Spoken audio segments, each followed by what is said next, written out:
कभी सोचा है कि हमारा फोन हमारे बारे में हमसे ज्यादा कैसे जानता है? आज हम एक ऐसे ही छिपे हुए कॉन्सेप्ट को समझेंगे जिसका नाम है डिजिटल एग्जॉस्ट। ये वो डेटा है जिसे बनाने का हमारा कभी कोई इरादा था ही नहीं। तो चलिए इसकी गहराई में उतरते हैं। सोचकर देखिए, वो चीज पोस्ट नहीं की गई, उसे लाइक भी नहीं किया। और फिर भी इंटरनेट को पता है कि मन में क्या चल रहा है। ये कैसे हो सकता है भला? बस यही तो आज हमें समझना है। हम सब इंटरनेट पर चलते हुए ना अपने पीछे डिजिटल पैरों के निशान छोड़ते जाते हैं। ये एक अनदेखा डेटा ट्रेल है, एक ऐसी पगडंडी जिसे हम देख तो नहीं सकते, लेकिन ये हमारी हर क्लिक के साथ, हर स्वाइप के साथ लगातार बनती जा रही है। तो सवाल ये है कि ये डिजिटल एग्जॉस्ट आखिर है क्या चीज? अगर सीधे सीधे कहें तो ये ऑनलाइन रहने का एक बाय प्रोडक्ट है। मतलब ये वो डेटा है जो हमारी ऑनलाइन एक्टिविटीज के दौरान अपने आप बन जाता है। ये वो पैसिव इन्फॉर्मेशन है जो हमारे डिजिटल इंटरैक्शंस के बाद पीछे रह जाती है। ये वो डेटा नहीं जो हम जानबूझकर शेयर करते हैं, बल्कि वो है जो अनजाने में बनता है। इसको ना रोजमर्रा की जिंदगी से समझते हैं तो आसान हो जाएगा। जैसे फोन से जाने वाले लोकेशन पिंग्स, हमारे स्क्रॉल करने की स्पीड, किसी वीडियो पर कितनी देर रुके, शॉपिंग कार्ट में कुछ डालकर उसे वहीं छोड़ देना, या गूगल मैप्स पर वो रास्ता जो देखा तो था पर लिया नहीं। ये सब डिजिटल एग्जॉस्ट है।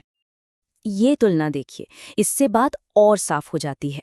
एक तरफ है वो डेटा जो हम इरादे से बनाते हैं, जैसे हमारे पोस्ट्स, हमारी फोटोज या हमारे लाइक्स, और दूसरी तरफ है डिजिटल एग्जॉस्ट, जैसे क्लिक करने से पहले की वो छोटी सी झिझक, स्क्रॉल करने की रफ्तार या किसी रील को दोबारा देखने में बिताया गया वक्त। तो अब सवाल ये उठता है कि इस पैसिव डेटा का होता क्या है? ये एग्जॉस्ट या कह लीजिए कि कचरा कैसे ईंधन यानी कि फ्यूल बन जाता है? देखिए, अकेले में देखें तो डेटा का हर छोटा टुकड़ा बेमतलब सा लगता है, लेकिन जब इन सभी टुकड़ों को एक साथ जोड़ा जाता है ना, तो ये एक साइकोलॉजिकल फिंगरप्रिंट बन जाता है। ये हमारे व्यवहार, हमारी आदतों और हमारी पसंद नापसंद का एक पूरा का पूरा खाका तैयार कर देता है। कंपनियां अक्सर इस बात पर जोर देती हैं कि ये डेटा अनोनिमस है, मतलब गुमनाम है।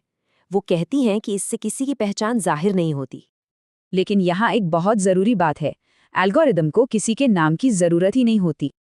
उन्हें बस एक पैटर्न चाहिए, हमारे व्यवहार का एक पैटर्न। और डिजिटल एग्जॉस्ट उन्हें ठीक यही पैटर्न देता है, जिससे वो हमारी आदतों और पसंद को बड़ी सटीकता से समझ पाते हैं। और इसका इस्तेमाल हमारी असल दुनिया में खूब हो रहा है। रिकमेंडेशन इंजन ये अंदाज़ा लगा लेते हैं कि हम आगे क्या चाहेंगे। डायनामिक प्राइसिंग हमारे बर्ताव के हिसाब से चीज़ों की कीमतें बदल देती है। पॉलिटिकल मैसेज हमारे डरों को ध्यान में रखकर बनाए जाते हैं। और यहाँ तक कि वर्कप्लेस मॉनिटरिंग टूल्स हमारी प्रोडक्टिविटी को मापते हैं। असल में हम एक नए गोल्ड रश के दौर में जी रहे हैं। हर कोई इस डेटा को कंट्रोल करने और इससे पैसा बनाने की होड़ में लगा हुआ है। वैसे तो ये कॉन्सेप्ट नया नहीं है, लेकिन जो चीज़ अब बदल रही है वो है इसके बारे में हमारी समझ और जागरूकता। एक तरफ सरकारें नियम बनाकर इसे कंट्रोल करने की कोशिश कर रही हैं, तो दूसरी तरफ कंपनियां इसे भुनाने की रेस में लगी हुई हैं। देखिए, सोच में कितना बड़ा बदलाव आया है। पहले डेटा एग्जॉस्ट को एक तरह का डिजिटल कचरा माना जाता था, लेकिन अब खासकर एआई के ज़माने में ये सोने से भी ज़्यादा कीमती ईंधन है। एआई सिस्टम्स को ट्रेन करने और उन्हें और ज़्यादा पावरफुल बनाने के लिए ये सबसे वैल्यूएबल रिसोर्स बन गया है। और अजीब बात यह है कि ये डेटा सबसे ज़्यादा कीमती तब होता है जब कोई इंसान थका हुआ हो, उसका ध्यान भटका हुआ हो, या जब उसे लगे कि कोई नहीं देख रहा है। क्योंकि सच तो यही है कि यही वो पल होते हैं जब हमारा व्यवहार सबसे सच्चा और अनफिल्टर्ड होता है। थोड़ा डरावना है ना? तो हम आखिर में इस बात पर पहुंचते हैं कि ये एक परमानेंट साइकोलॉजिकल फिंगरप्रिंट है, एक ऐसी कहानी जिससे भुलाया नहीं जा सकता। हमें लगता है कि कंट्रोल हमारे हाथ में है। हम अपने पोस्ट डिलीट कर सकते हैं, अपनी कुकीज साफ कर सकते हैं। ये सब अपने डिजिटल प्राइवेसी को वापस पाने के लिए उठाए गए आम कदम हैं।